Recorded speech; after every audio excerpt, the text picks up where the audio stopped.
Hello. Welcome back to Sabbath School Flashcards. It is Wednesday, February 12th, and today's lesson is titled, In the Lion's Den.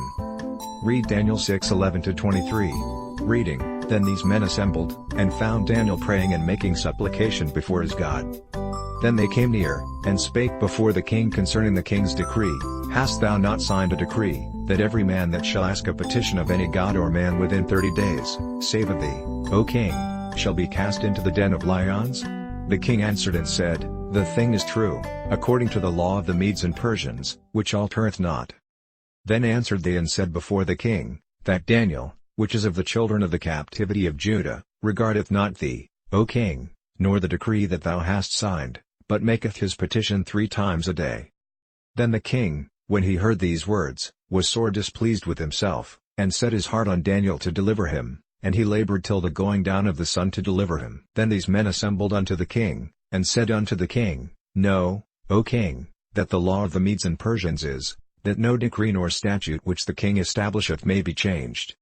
Then the king commanded, and they brought Daniel, and cast him into the den of lions. Now the king spake and said unto Daniel, Thy God whom thou servest continually, he will deliver thee. And a stone was brought, and laid upon the mouth of the den, and the king sealed it with his own signet, and with the signet of his lords, that the purpose might not be changed concerning Daniel. Then the king went to his palace, and passed the night fasting, neither were instruments of music brought before him, and his sleep went from him. Then the king arose very early in the morning, and went in haste unto the den of lions. And when he came to the den, he cried with a lamentable voice unto Daniel, and the king spake and said to Daniel, O Daniel, servant of the living God, is thy God, whom thou servest continually, able to deliver thee from the lions? Then said Daniel unto the king, O king, live forever. My God hath sent his angel, and hath shut the lions' mouths, that they have not hurt me, forasmuch as before him innocency was found in me, and also before thee, O king, have I done no hurt. Then was the king exceedingly glad for him, and commanded that they should take Daniel up out of the den. So Daniel was taken up out of the den, and no manner of hurt was found upon him, because he believed in his God.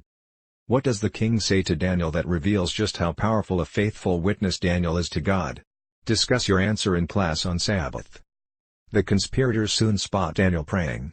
That is, doing exactly what the decree has forbidden. And as they bring the accusation before the king, they refer to Daniel in a demeaning way.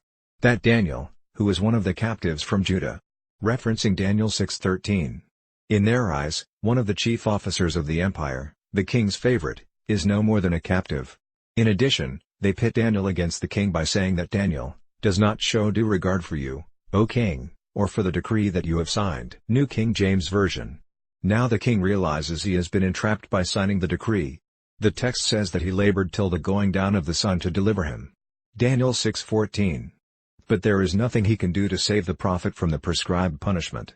The irrevocable law of the Medes and Persians must be applied to the letter. Thus the king, however reluctantly, issues the command to throw Daniel to the lions. But in doing so Darius expresses some glimmering hope, which sounds like a prayer. Your God, whom you serve continually, he will deliver you. Dan. 6:16, New King James Version. The biblical text does not say what Daniel does among the lions, but one can assume he is praying. And God honors Daniel's faith by sending his angel to protect him. In the morning, Daniel remains unharmed and ready to resume his activities in the government.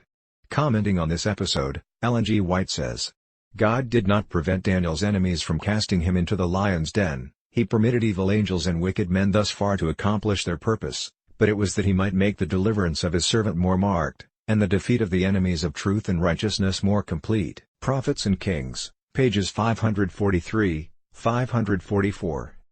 Though this story has a happy ending, at least for Daniel, what about those accounts, even those in the Bible, see, for instance, Mark 6:14-29 that don't end in deliverance here? How are we to understand them? Reading Mark 6:14-29. And King Herod heard of him, for his name was spread abroad, and he said, that John the Baptist was risen from the dead, and therefore mighty works do show forth themselves in him. Others said, that it is Elias. And others said, that it is a prophet, or is one of the prophets. But when Herod heard thereof, he said, It is John, whom I beheaded. He is risen from the dead. For Herod himself had sent forth and laid hold upon John, and bound him in prison for Herodias' sake, his brother Philip's wife, for he had married her.